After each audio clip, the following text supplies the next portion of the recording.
I worked as a night watchman at an old, decommissioned hospital, now used only for storing outdated medical equipment. The place was massive, with dark hallways and empty rooms filled with rusted beds and dust-covered stretchers. The electricity was kept to a minimum, leaving most of the building in darkness.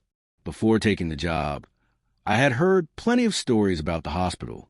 They said that before it was shut down, patients had died there under strange circumstances, especially on the top floor where the psychiatric ward used to be.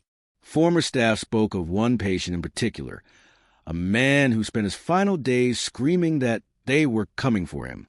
He died in his bed, his face frozen in pure terror. During my first week, I heard noises coming from the main hallway, shuffling footsteps, like someone walking barefoot. I checked the security cameras, but nothing was there. When I went out to look in person, the sound stopped. I brushed it off, but things only got worse. One night, while making my rounds, I passed by the former patient's room. The door, which I was certain I had left closed, was slightly open. A cold draft hit me, carrying the sharp scent of disinfectant mixed with something rotten. I stepped inside, flashlight in hand, my heart pounding. The room looked the same, except for one thing. The stretcher had moved on its own. It was now in the middle of the room. I left in a hurry, but just as I was stepping out, I heard a whisper behind me. They took me. The next night, loud bangs echoed through the walls, not the usual creaks of an old building. These were heavy knocks, coming from the floor above. I went up to check, but the hallway was empty. The lights flickered, and the air was freezing. As I passed the old examination room, something slammed against the door from the inside, hard, like someone was trying to break out. I ran. The activity escalated. Doors slammed shut on their own. One night, as I caught my reflection in a window, I saw the silhouette of a thin man, head hanging low, standing right behind me. When I spun around, there was no one there. But then, the glass began to fog up as if someone was breathing against it. And slowly, words formed in the condensation. I am not alone. That was it for me. I left without telling anyone. The next day, I got a call from the building supervisor. Did something happen? I just said, I'm not going back. And I don't think the next guard will last long either. There was silence on the other end. Then a low chuckle. But it wasn't the supervisor. The line went dead. The hospital is still there, abandoned, waiting for its next watchman. Being a night watchman at an abandoned morgue, spending long hours alone in the dark, is something few could handle. The building sat behind a hospital, isolated, with narrow hallways and walls covered in old, yellow tiles. Inside, the silence was absolute. At first, I ignored the stories I had heard. They said some bodies moved on their own inside the cold chambers, that whispers echoed to the empty corridors, and that the lights would flicker for no reason. I figured it was just talk, old employees trying to scare the new ones.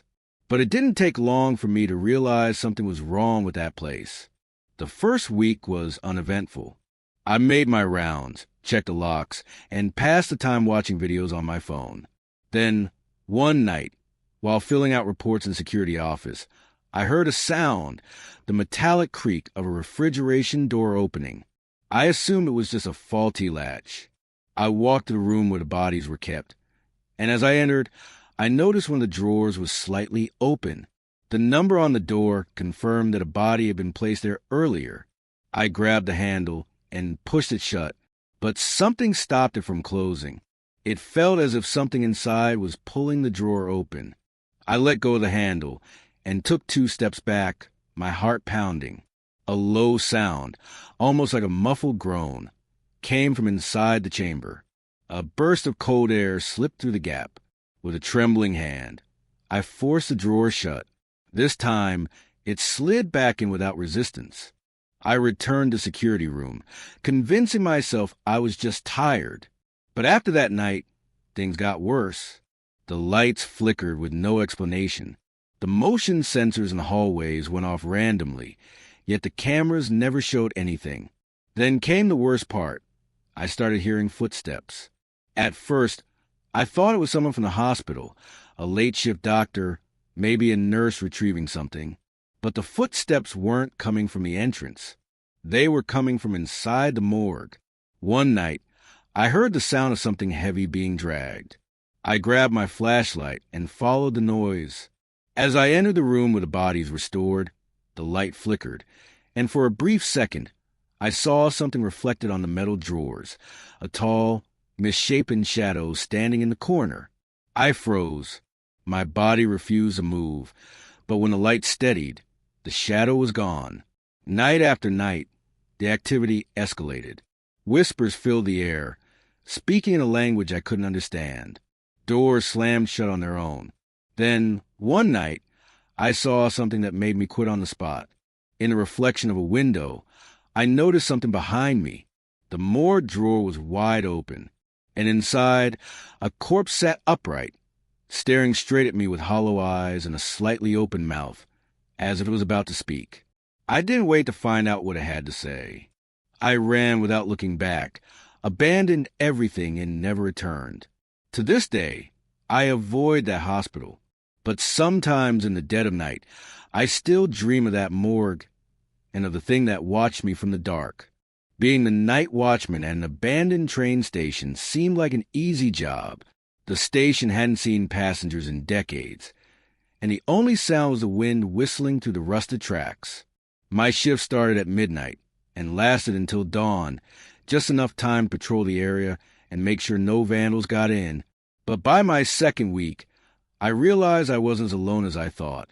The first time it happened, I chalked it up to exhaustion.